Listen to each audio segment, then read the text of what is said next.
Okay, take two, since my first recording is somehow corrupted. Hi everyone, welcome back. In today's video, we'll be talking about the TANSGIM Stargate 2, a super compact USB Type-C dongle priced around $38. Before we get started, a big thanks to Hi-Fi Go for sending over the Stargate 2 for review.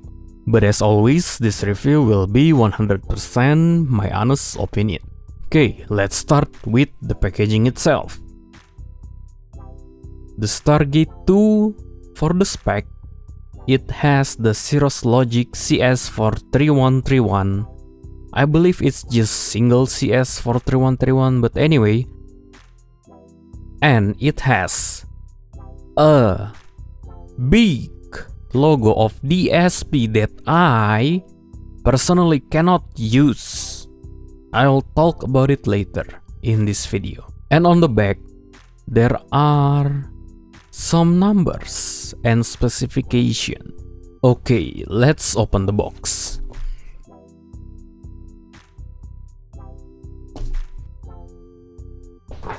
Inside the box, you get a manual and just the dongle itself, nothing else.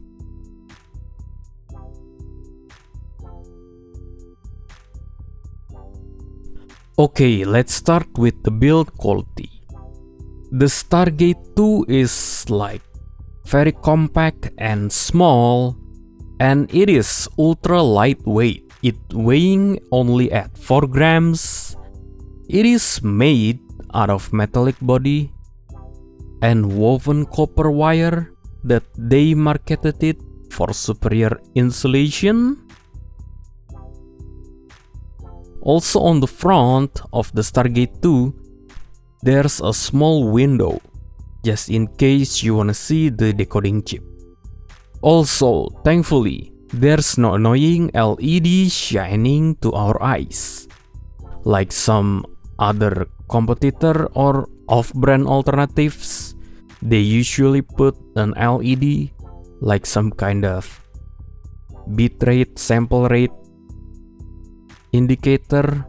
That is kinda, to be honest, useless. But anyway, on the back, there are Stargate 2 text. For some reason, the font reminds me of Star Wars, but anyway. Also, on the port, it has TANSGIM branding. As for the specs, the Stargate 2, just like I said earlier, is powered by a single Cirrus Logic CS43131 chip and DSP capabilities, thanks to the so-called custom master control chip. But I'm not sure why TANSGIM stated the Stargate 2 as Zero Ultima in one of its marketing materials. It's either they forgot to edit the thing or I'm misunderstanding stuff. And for the DSP capabilities, you need to download TANSGIM app. The app is only available to download via TANSGIM website. And when I downloaded it, I tried to install it. Google Play Protect instantly blocks the app, telling me that the app is not safe. So, I cannot test any of the DSP features at all. Pure specs wise, the Stargate 2 is one of the very good performance compact dongles. Not only the test numbers are good, it also includes an ADC chipset, analog to digital converter, that supports 48 kHz 24-bit voice processing that they marketed for high fidelity calls. So basically these dongles TLDR work with your IM that has a mic or a headset. As for the output power, This dongle is rated at 82 mW at 16 ohms and 75 mW at 32 ohms. Okay, let's talk a bit about the features.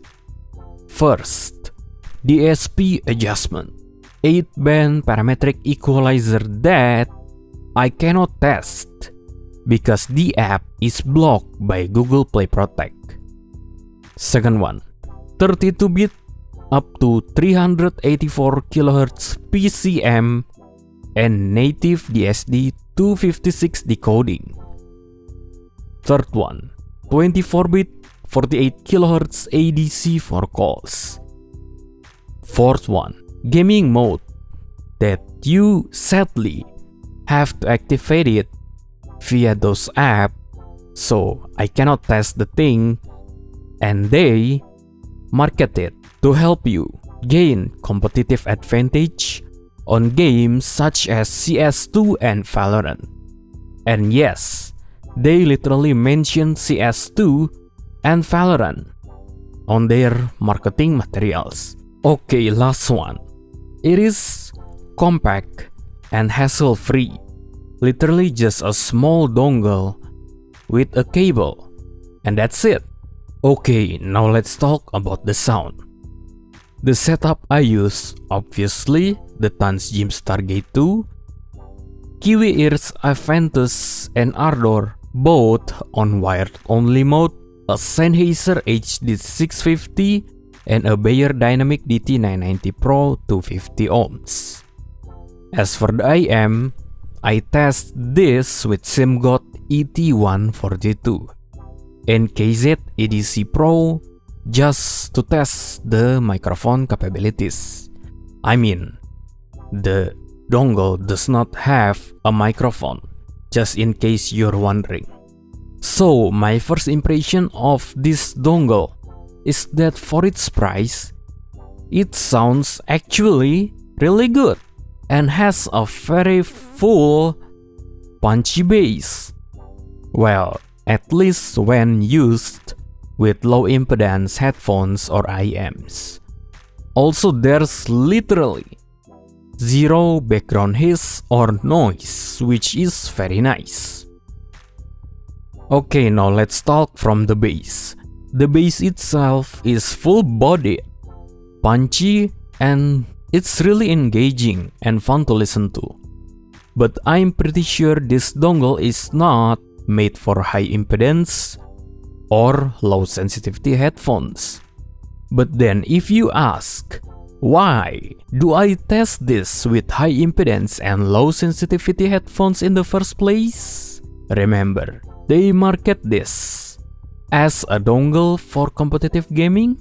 Yeah, as a Hearthstone, Diamond, Apex, and Valorant player, I always play those games with either DT990 Pro 250 ohms, which has rather low sensitivity, or the HD650, which has higher impedance, but more sensitive. In this case, with both headphones, the Stargate 2 can't seem to control the bass, like it sounds hollow and lacking the punch, probably due to the fact it lacks power and voltage. As for the mid-range, as I said earlier, there's zero background noise, which creates this dark black background. And the thing is, I noticed there is some kind of warmth, which makes the vocals sound nice and full-bodied. For the treble, I would say it's normal. And what I mean by this, it does not sound bright nor dull, and the extension is decent, with good details for the price and the size. Now let's talk about the technicalities.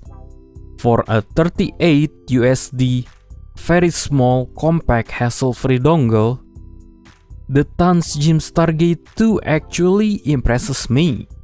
I'd say the technicalities here are very good, It feels like you're using a huge dongle that costs at least twice the price. Let's say 80 to 100 USD that was released a few years ago, which is not a bad thing. Let's start from the stage. It is clearly not the widest, but it definitely does not feel claustrophobic. And the layering is very good, especially reminding that this thing is so small and cost only 38 US dollar. For imaging, it's good. There's no issue to render holographic imaging as long as your IMs can provide holographic imaging in the first place, which is kinda rare for a 38 USD very small dongle. Separation and positioning, very good. Sound placement, I would say it is precise, and I can easily pinpoint where sounds are coming from. For the detail retrieval, it's good. It picks up decent amount of micro details, just as I said.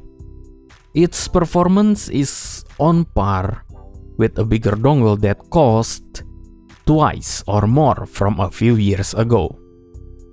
And lastly, about the ADC call quality, the call quality is decent, at least similar quality just like when I plug my KZ EDC Pro with mic directly to my phone. Well, in this case, most likely the mic from the KZ cable itself is not that good, so I can't really comment on the ADC quality, but hey, at least we know this dongle supports IM that has a mic or a headset.